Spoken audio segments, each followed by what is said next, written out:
अद्वैतम परमार्थतः अतः चतुर्दशोध्याय भक्ति योग की महिमा तथा ध्यान विधि का वर्णन।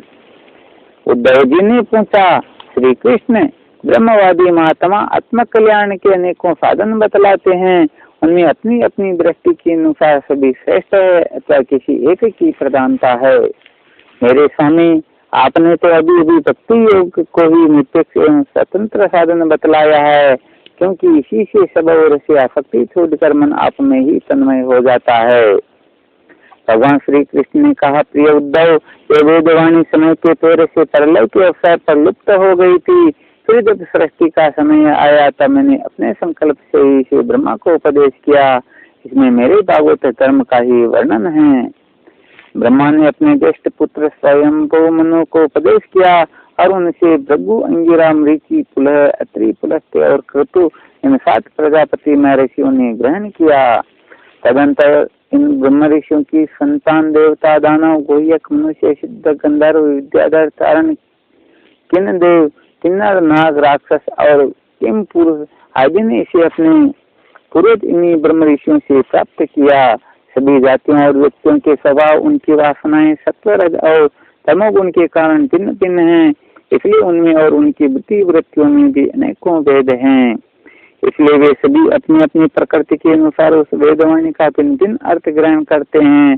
वह वाणी ही ऐसी अलौकिक है कि उससे विभिन्न अर्थ निकलना स्वाभाविक ही है। इसी प्रकार स्वभाव भेद तथा परंपरागत उपदेश के भेद से मनुष्यों की बुद्धि में भिन्नता आ जाती है और कुछ लोग तो बिना किसी विचार के वेद विरुद्ध पाखंड मतावलंबी हो जाते हैं। प्रिय उद्धव, सभी की बुद्धि मेरी माया से मोहित हो रही है।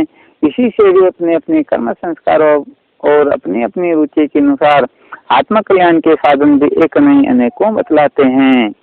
पूर्व मीमांसक धर्म को, साहित्य आचार्य यश को, काम शास्त्री काम को, योग वेता सत्य और संदमादि को, दंड नीतिकार ऐश्वर्य को, त्यागी त्याग को, लोकायतिक भोग को ही मनुष्य जीवन का स्वार्थ परम लाभ बतलाते हैं।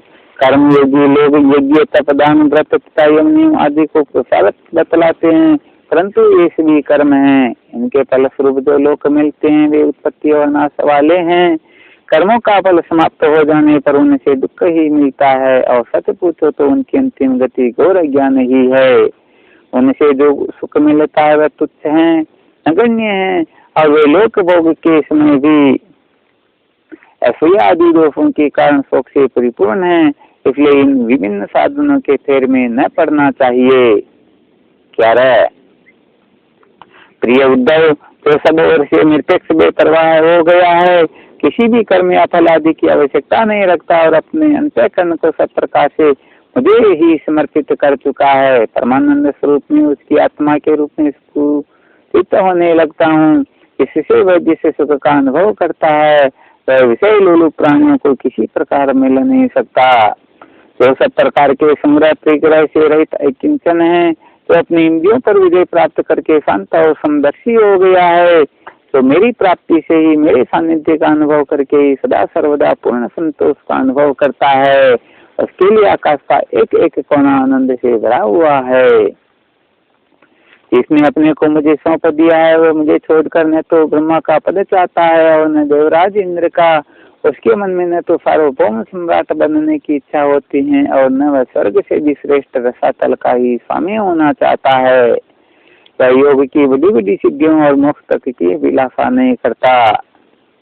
उद्धव, मुझे तुम्हारे जैसे प्रेमी भक्त जितने प्रियतम हैं उतने प्यारे मेरे पुत्र ब्रह्मा, आत्मा शंकर, सगी भाई बलराम जी, स्वयं अर्धांगिनी लक्ष्मी जी और मेरा अपना आत्मा भी नहीं है। जिसे किसी की अपेक्षा नहीं, तो जगत के चिंतन से सर्वथा अपरत होकर मेरे ही मनन चिंतन में तल्लीन रहता है और राग द्वेष न रखकर सबके प्रति समान दृष्टि रखता है। उस महात्मा के पीछे पीछे में निरंतर यह सोचकर घुमा करता हूँ कि उसके चरणों की धूल उड़कर मेरे ऊपर पड़ जाए और मैं पवित्र हो जाऊं। जो सब प्रकार के संग्रह परिग्रह से रहित हैं, यहाँ तक कि शरीर आदि में भी जो अंता ममता नहीं रखते, जिनका चित्त मेरे ही प्रेम के रंग में रंग गया है, तो संसार की वासनाओं से शांत उपरत हो चुके हैं और जो अपनी महता उदारता के कारण स्वभाव से समस्त प्राणियों के प्रति दया और प्रेम का भाव रखते हैं, किसी प्रकार की कामना जिनकी बुद्धि का स्पर्श नहीं कर पाती, उन्हें मेरे जिस परमानंद स्वरूप का अनुभव होता है उसे और कोई नहीं जान सकता, क्योंकि वह परमानंद तो केवल निरपेक्षता से ही प्राप्त होता है। उद्धव जी, मेरा जो भक्त अभी जितेंद्रिय नहीं हो सका है और संसार के विषय बार बार उसे बाधा पहुंचाते रहते हैं, अपनी ओर खींच लिया करते हैं, तब भी क्षण क्षण में बढ़ने वाली मेरी प्रगल्भ भक्ति के प्रभाव से प्राय विषयों से पराजित नहीं होता। उद्धव, जैसे धधकती हुई आग लकड़ियों के बड़े ढेर को भी जलाकर खाक कर देती है, ऐसे ही मेरी भक्ति भी समस्त पाप राशि को पूर्णतया जला डालती है।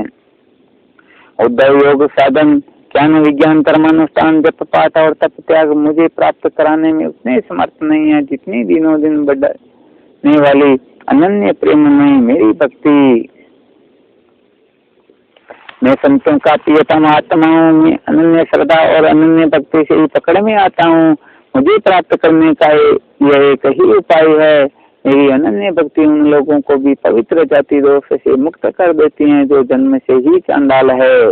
इसके विपरीत जो मेरी भक्ति से वंचित है, उनके चित्त को सत्य और दया से युक्त, धर्म और तपस्या से युक्त, विद्या भी भली भांति पवित्र करने में असमर्थ हैं।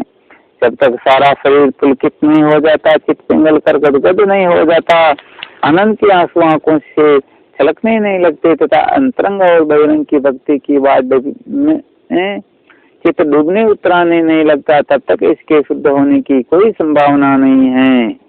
इसकी वाणी प्रेम से गदगद हो रही है, चित्त पिघल कर एक और बहता रहता है, एक क्षण के लिए भी रोने का तांता नहीं टूटता। परंतु जो कभी खिलखिला कर हंसने भी लगता है, कहीं लाज छोड़कर ऊंचे स्वर से गाने लगता है, तो कहीं नाचने लगता है। भैया उद्धव, मेरा वह भक्त न केवल अपने को बल्कि सारे संसार को पवित्र कर देता है। जैसे आग में तपाने पर सोना मेले छोड़ देता है, निकल जाता है और अपने असली शुद्ध स्वरूप में स्थित हो जाता है, वैसे ही मेरे भक्ति योग के द्वारा आत्मा कर्म वासनाओं से मुक्त होकर मुझको ही प्राप्त हो जाता है, क्योंकि मैं ही उसका वास्तविक स्वरूप हूँ। उद्धव जी, मेरी परम पावन लीला कथा के श्रवण कीर्तन से जो जो चित्त का मैल धुलता जाता है, क्यों उसे सूक्ष्म वस्तु के वास्तविक तत्व के दर्शन होने लगते हैं। जैसे अंजन के द्वारा नेत्रों का दोष मिटने पर उनमें सूक्ष्म वस्तुओं को देखने की शक्ति आने लगती है, तो पुरुष निरंतर विषय चिंतन किया करता है, उसका चित्त विषयों में फंस जाता है, और जो मेरा स्मरण करता है उसका चित्त मुझ में तल्लीन हो जाता है। इसलिए तुम दूसरे साधनों और फलों का चिंतन छोड़ दो। अरे भाई, मेरे अतिरिक्त और कुछ है ही नहीं। जो कुछ जान पड़ता है वह ठीक वैसा ही है जैसे सपना अथवा मनोरथ का राज्य। इसलिए मेरे चिंतन से तुम अपना चित्त शुद्ध कर लो और उसे पूरी तरह से एकाग्रता से मुझ में ही लगा दो। संयमी पुरुष स्त्रियों और उनके प्रेमियों का संग दूर से छोड़कर पवित्र एकांत स्थान में बैठकर बड़ी सावधानी से मेरा ही चिंतन करे। प्यारे उद्धव, स्त्रियों के संग से और स्त्री संगियों के संपत्तों के संग से पुरुष को जैसा क्लेश और बंधन में पड़ना पड़ता है, ऐसा क्लेश और फसावट और किसी के भी संग से नहीं होती। उद्धव जी ने पूछा, कमल नयन श्याम सुंदर, आप कृपा करके यह बतलाइए कि मुमुक्षु पुरुष आपका किस रूप से, किस प्रकार और किस भाव से ध्यान करें। भगवान श्री कृष्ण जी ने कहा, प्रिय उद्धव, तो न तो बहुत ऊंचा हो और न बहुत नीचा हो, ऐसी आसन पर शरीर को सीधा रख कर आराम से बैठ जाए। हाथों को अपनी गोद में रख ले और अपनी दृष्टि अपनी नासिका के अग्रभाग पर जमावे। इसके बाद पूरक, कुंभक और रेचक तथा रेचक, कुंभक और पूरक इन प्राणायामों के द्वारा नाड़ियों का शोधन करे। प्राणायाम का अभ्यास धीरे धीरे बढ़ाना चाहिए और उसके साथ साथ इंद्रियों को भी जीतने का अभ्यास करना चाहिए। हृदय में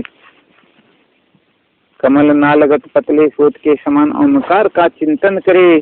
प्राण के द्वारा उसे ऊपर ले जाए और उसमें घंटानंद के समान स्वर स्थित करे। उस स्वर का तांता टूटने न पावे। इस प्रकार प्रतिदिन 3 समय 10-10 बार ओमकार सहित प्राणायाम का अभ्यास करे। ऐसा करने से 1 महीने के अंदर ही प्राणवायु सच में हो जाता है। इसके बाद ऐसा चिंतन करे कि हृदय एक कमल है, वह शरीर के भीतर इस प्रकार स्थित है मानो उसकी डंडी तो ऊपर की ओर है और मुंह नीचे की ओर है। अब ध्यान करना चाहिए कि उसका मुख ऊपर की ओर होकर खिल गया है, उसकी 8 दल पंखुड़ियां है और उनके बीचों बीच पीली पीली अत्यंत सुकुमार कर्णिका है। कर्णिका पर कर्म से सूर्य चंद्रमा और अग्नि का न्यास करना चाहिए। तदंतर अग्नि के अंदर मेरे स्वरूप का स्मरण करना चाहिए। मेरा यह स्वरूप ध्यान के लिए बड़ा ही मंगलमय है। मेरे अवयवों की गठन भी सुडोल है, रोम रोम से शांति टपकती है, मुख कमल अत्यंत प्रफुल्लित और सुंदर है, घुटनों तक लंबी मनोहर 4 भुजाएं हैं, बड़ी ही सुंदर और मनोहर गर्दन है, हरकत मणि के समान स्निग्ध कपोल है, मुख पर मंद मंद मुस्कान की अनोखी छटा है, दोनों ओर के कान बराबर है और उनमें मकराकृत कुंडल झिलमिल कर रहे हैं। वर्षाकालीन मेघ के समान श्यामल शरीर पर पीताम्बर फहरा रहा है। श्री वत्स एवं लक्ष्मी जी का चिन्ह वक्ष स्थल पर दाएं बाएं विराजमान है। हाथों में क्रमशः शंख चक्र गदा एवं पद्म धारण किए हुए हैं। गले में वनमाला लटक रही है, चरणों में नुपुर शोभा दे रहे हैं, गले में कौस्तुभ मणि जगमगा रही हैं। अपने अपने स्थान पर चमचमाते हुए किरीट कंगन करदनिया और बाजूबंद शोभायमान हो रहे हैं। मेरा एक एक अंग अत्यंत सुंदर एवं हृदयहारी है। सुंदर मुख और प्यार भरी चितवन कृपा प्रसाद की वर्षा कर रही हैं। उद्धव, मेरे इस सुकुमार रूप का ध्यान करना चाहिए और अपने मन को एक एक अंग में लगाना चाहिए। बुद्धिमान पुरुष को चाहिए कि मन के द्वारा इंद्रियों को उनके विषयों से खींच ले और मन को बुद्धि रूप सारथी की सहायता से मुझ में ही लगा दे, चाहे मेरे किसी भी अंग में क्यों न लगे। जब सारे शरीर का ध्यान होने लगे तब अपने चित्त को खींच कर एक स्थान में स्थिर करे और अन्य अंगों का चिंतन न कर केवल मंद मंद मुस्कान की छटा से युक्त मेरे मुख का ही ध्यान करे। जब चित्त मुखारविंद में ठहर जाए तब उसे वहां से हटाकर आकाश में स्थिर करे। तदंतर आकाश का चिंतन भी त्याग कर मेरे स्वरूप में आरूढ़ हो जाए और मेरे सिवाय किसी भी वस्तु का चिंतन न करे। जब इस प्रकार चित्त समाहित हो जाता है तब जैसे एक ज्योति दूसरी ज्योति से मिलकर एक हो जाती है, वैसे ही अपने में मुझे और मुझे सर्वात्मा में अपने को अनुभव करने लगता है। जो योगी इस प्रकार तीव्र ध्यान योग के द्वारा मुझ में ही अपने चित्त का संयम करता है, उसके चित्त से वस्तु की अनेकता तत्व संबंधी ज्ञान और उनकी प्राप्ति के लिए होने वाले कर्मों का धर्म शीघ्र ही निवृत्त हो जाता है। 46 श्रीमद्भागवते महापुराणे पारमहंस्यां संहितायां 11 स्कंदे 14 अध्याय।